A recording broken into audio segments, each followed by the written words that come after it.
guys, Introspection here, and today I got some news for you that just might shock you, or at least it shocked me when I figured it out. So you know those electric cars that we thought were really good for the environment, and we thought they were the best alternatives? Well, here's the thing. They're actually, in a lot of the cases, not. In some cases, they can be just as bad, and in a lot of cases, they can be even worse for the environment than alternatively powered gas cars. Now, if your reaction just now was anything like my reaction when I first heard about this, it probably went something along the lines of, What? Just, what? What's going on here? This doesn't make any sense. Everybody knows that electric cars are better. Like, what are you even talking about? Are you from backwards world? And then, of course, it was explained to me, and I was still in shock. But then when I was able to relieve my extreme panic and figure everything out, I realized that, yeah, in a lot of cases, electric cars can be even worse for the environment than gas-powered ones. And if this is the first time you're hearing about it, there's a really good chance that you're currently calling me a crazy person.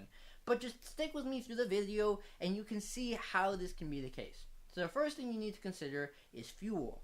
Now, of course, we know that gas-powered cars run off of, gas. And of course, this isn't the best thing to burn for the environment. But then you have to consider, where is the power for the electric cars coming from? Chances are it's connected to an electric grid, and there's a really good chance that that electric grid, at the very least, is very largely powered by some sort of plant, such as a coal power plant. In which case, you end up burning coal instead of gas. So you just switch one fossil fuel to burn for another fossil fuel, which in essence really doesn't accomplish very much. Because then you're just burning either way, and it's not good for the environment either way. Now, of course, yes, you can be connected to an electric grid or that is powered via the sun or wind or water or, any other renewable resource that's available. And of course, that might help a little, but the first thing you need to consider is that most grids aren't really like that. And of course, the other thing is that, yes, even if you're connected to that kind of thing, then that's good and it'll alleviate the problem. But there's another thing you have to consider.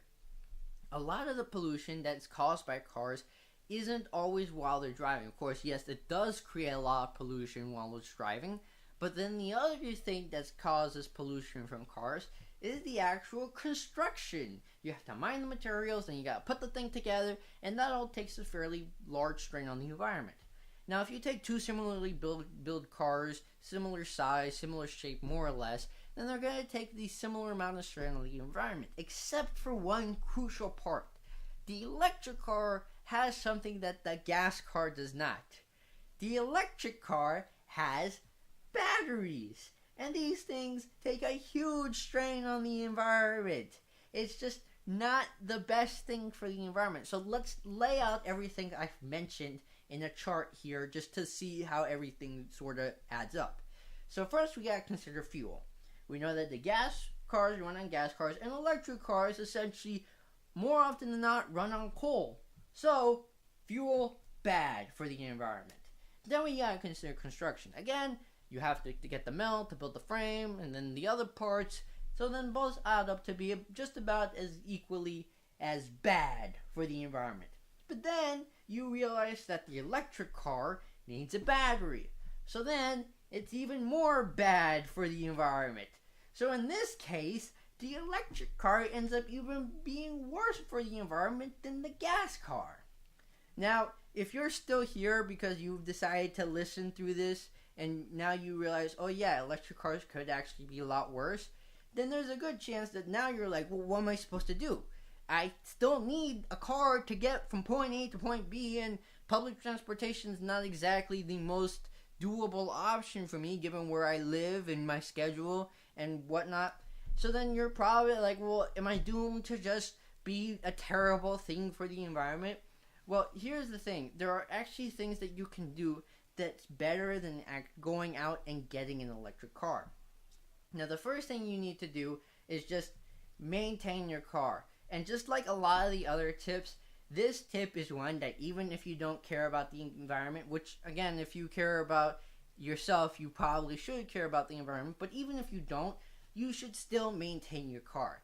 Maintaining your car will decrease the amount of pollution it puts out, and it will decrease the amount of parts you need to replace it with since you're maintaining it. Everything lasts longer, less parts created, less pollution and strain on the environment there is, so on and so forth. So just make sure you create proper maintenance on your car. Now the next thing you need to do is just drive more efficiently. Now I'm still in the process of doing the research for how to drive more efficiently. It's not that I don't know how to do it, it's that I'm having a hard time finding resources that scientifically confirm how to do it. So I'm still doing the research for that. But the general consensus I have found so far is do not slam on the gas or slam on the brakes. I mean, yes, if you need to slam on the gas so that you can avoid an accident or something along those lines, then yes, obviously you need to do that. Your life is very important. Do not accelerate for the sake of this. Accelerate if you need to save your life. But if you don't, just generally accelerate gradually. Not extremely gradually, but somewhat gradually, as opposed to just slamming on the gas, will generally do a better for the environment and just do better on, well, your wallet. And then of course, make sure to keep your car until you actually need to change it because it's broken or something like that. Because here's the thing, like I mentioned earlier, a lot of the pollution that comes from cars tends to be from making them. So if you end up buying more cars when you don't necessarily need another car, then this tends to just put a major strain on the environment. So it actually comes down to using your car until you actually need to trade it in for another car. And then maybe you might want to consider an electric car. Hopefully we will have figured out how to make batteries less strenuous on the environment by then, and you will be connected to a more environmentally friendly power source. But even when you're switching just to another gas car, think about it this way. If you buy more cars while you don't need more cars, that creates more cars in demand, making more cars, and then making more cars causing even more pollution. So it turns out that maintaining your car so that it lasts as long as possible, and then using your car so that it lasts as long as possible, can be very beneficial for the environment, as opposed to just running out and getting a new electric car.